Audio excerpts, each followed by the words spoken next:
Whaatala whātui lau whaafonga anga Samoa le nei teimi o le taiao o lo e whaafonga mai le Radio Samoa le polokalame malua le taiao I le nei teimi o le polokalame lewa mātou whaatasi ma le FIFA's Chief of Women's Football ia po le fo I o lo o whaaulu lua le soka tamaitai I le lalolangi atoa le tamaitai a Sarai Bareman. Whaatala whātui le nei taiao Sarai, thank you for being on the show. Thank you so much, Talufalava. I'm so happy to be here. I'm so excited and I can't wait to chat with you. Oh, we cannot wait. And first of all, we just want to say congratulations. FIFA's Chief of Women's Football, first ever. We're going to get into this, but just for our listeners, because this is our first time having you on Radio Samoa, and who may not be aware of your introduction, can you tell us a bit about yourself, please, Sarai? Yeah, sure. So I was born and raised in Auckland in New Zealand. My mother is Samoan. She's from the villages of Samoa and Matatufu in Lotofanga.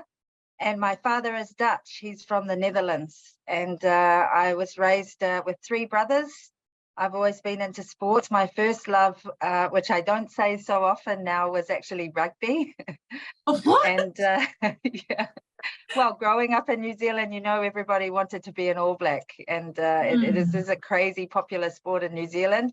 But later in life, I'm very happy to say I joined football or soccer, as we call it in this region. And that led to some amazing things in my life. So you spoke about rugby and the different sports, and like you mentioned, you know, a lot of our tangata o le moana love netball, love rugby, but you landed in soccer. How did that all begin for you? Well, to be honest, it was through friends. I was at an age, that kind of pre-teen age, where everything that your friend does is what matters to you. You want to be cool, you want to be in with what everyone else is doing. And the friends that I was with at the time, they all played soccer. So yeah, they asked me to go and join a game one day. I went down, and it was one of those games where we played until basically the sun went down and we couldn't continue playing because we couldn't see. I had so much fun. It was such an awesome experience for me. And from that first experience, I never looked back. Wow, and you realize you're a natural at the sport. I wouldn't say quite a natural, but yeah, I enjoyed it was the main thing. And I like to give 100% in everything that I do. So yeah, I didn't go so far in terms of my footballing career, but what it did was give me a pathway into football administration, which is what I'm doing now. Yeah, well, everything happens for a reason. And I wanted to ask about this because in 2008, you moved to Samoa and started working in the Football Federation there. What drew you to Samoa? You know what? It wasn't ever planned to be a move. I actually went there on a holiday during that time. So at the time I was working in the banking and finance industry, and there was a financial crisis. So I was kind of looking to have a bit of a break because it was quite a tough industry to be working in at that time. And it was while I was in Samoa on a break that I saw a role advertised in the Samoan Observer for the financial management of the Football Federation. Wow. And yeah, that's kind of the start of it. I threw my hat in the ring and I ended up getting the job, and my 2-week holiday ended up being 6 or 7 years living in Samoa, getting my Samoan citizenship, eventually becoming the CEO of the federation there. I also met my husband there, and it kick-started my career in football administration. How amazing is that? Out of all the years you could have traveled to Samoa, that year there was a job that was advertising in your respective industry. And now, so from the time where you helped rebuild, the Football Federation of Samoa, to your role now as the first ever Chief of Women's Football, the FIFA organization is so blessed to have you. Are there any key experiences from your time that have helped shaped your role today?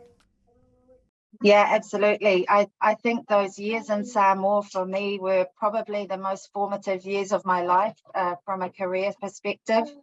I faced many challenges there. I have to be quite honest. What I would say, Afakasi, coming from New Zealand, not growing up with the Samoan culture, I couldn't speak the language. Basically, I was seen as a palangi when I came in, and it was hard for me to, I guess, have the respect of the people within the football industry in Samoa because I was an outsider. I couldn't speak the language. Being a woman as well, it was very male dominated. So there was a lot of challenges that I had to overcome in that role that kind of gave me a lot of experience and resilience that I would need for later on in my career. But also what I loved about it was, yeah, as you said, I was able to rebuild the sport from scratch. Unfortunately, what we see sometimes in Pacific sports is sometimes mishandling of funding. And when I joined in Samoa, the same thing had happened by the previous administration. So it gave me this really unique insight into what it means to rebuild a sport from scratch. And I was able to do that in Samoa. And what I loved about it was while I was on that journey, at the same time, I was learning about the Samoan culture, where my mum comes from, you know, what's my roots in that country. So it was quite an incredible journey for me. 100%, and identity is everything, and it's and I love that about your journey as well, being able to be there at that certain time. Now, speaking of your role as Chief of Women's Football, now this is the first ever. What does this role mean to you, and what is your vision for this role? It means everything. Yeah, it's so important to me because football is the most popular sport in the world. And it was during that time in Samoa that I was already in love with the game as a player, but I learned in Samoa during my years there the true power of the sport as a platform, you know, to make a positive impact in society. And I remember going on programs out to Sarai, to the villages in Kwa, and going into schools and villages where the kids were so grateful to be playing football, to have opportunities through the sport, to be given resource, and just to be given an opportunity to play and enjoy themselves. And I saw some really transformative programs during my time in Samoa. And that's when I understood football is so much more than just a sport. It has the ability to really change and impact lives in a positive way. And today, that's still what drives me. And that's what is, for me, the most important aspect of this job. Of course, we have World Cups and, you know, huge superstars and elite football and big stadiums. But in the end of the day, it's really about that grassroots and making sure that all young girls and young boys have opportunities to play football in their home countries. Yeah, so important. And starting out in Samoa, fast forward to today, did you ever envision you'd be where you are today? No, no, definitely not.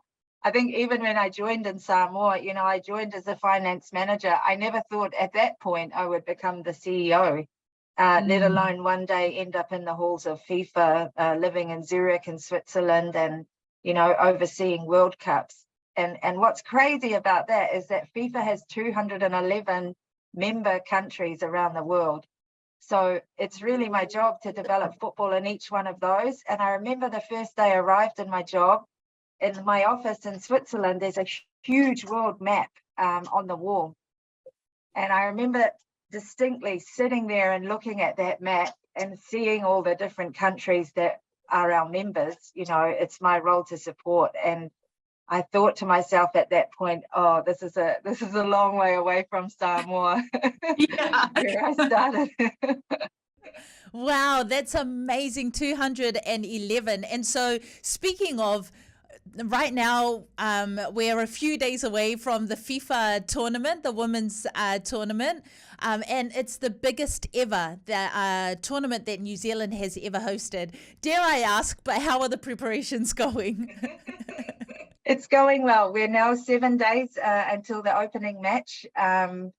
It's crazy how fast it's gone, but I'm so excited for it to kick off. The preparations are going really well. It's the first tournament to be co-hosted by 2 countries. So Aotearoa, New Zealand, and also Australia. We have 9 amazing host cities from Dunedin all the way up to Auckland. We've got Adelaide all the way up to Brisbane in Australia. And it's been crazy. It's been a journey, but now it's really those final moments before kickoff, which are exciting, nerve-wracking, stressful. But most of all, yeah, I'm just looking forward. Yeah, 100%. And how are the logistics with this? You know, Australia and New Zealand co-hosting. It's well, we set up a team. So FIFA set up a kind of a subsidiary company in Australia and a branch in New Zealand. So we have a team of locals.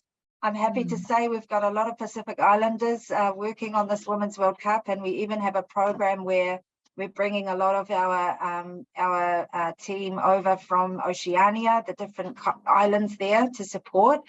Because it's a major deal. It's the first time an event of this magnitude has been played in the Pacific region.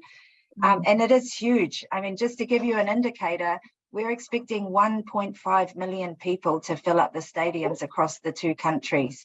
And Amazing. Around the world, 2 billion people will tune in to watch this World Cup. So it really is a global mega event. Yeah. No pressure at all.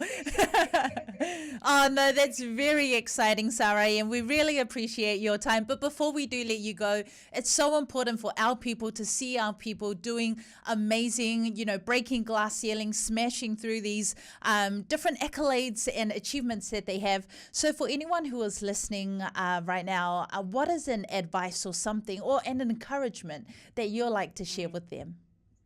Oof, okay. Well, if I think back directly to how I started my career in Samoa, I think the best thing that I can say is not to allow any challenges or barriers to stop you from progressing towards what you feel passionate about. When I fell in love with football in Samoa and I understood its power, it was very clear to me that that was my mission. And even though I experienced some barriers, I was so passionate about what I was doing that I didn't allow any of those barriers to overcome.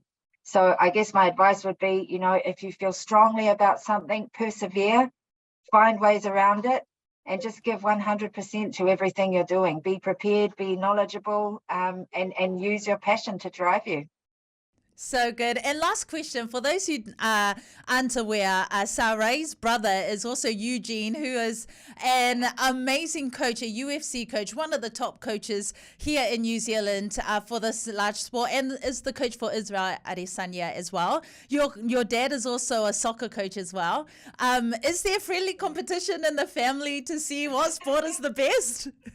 Yeah, we are a very competitive family, although I have to say these days, you know, as we get a bit older, it's not as competitive as what it used to be. But yeah, my brother, I'm very, very proud of him and what he's achieved in his career and in his life, and he still has a long way to go. But he started as a fighter, you know, and he's worked his way up. He now owns a gym. He's one of the most successful mixed martial arts coaches in the world. He just got back from Las Vegas, where he was cornering for an Australian-based fighter, Alex Volkanovski, and they're now in preparation for Israel Adesanya's next title defense, which is in September in a few months. So, yeah, we are a little bit competitive with each other, but I think in these days now, it's more pride.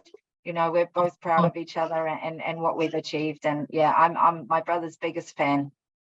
Oh, 100%. And on that note, we are your biggest fan here as well at Radio Samoa. Thank you for continuing to be an inspiration for us. And thank you for your time, Sarai. All the best with the tournament. We will be watching and we will be tuning in. But Manuia lava singer, and God bless. Thank you so much.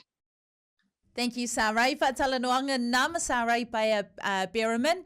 Leo lo whaululua le soka tamaitai I le lalolangi FIFA's Chief of Women's Football. Radio Samoa, te silima I Vatolu. Amo.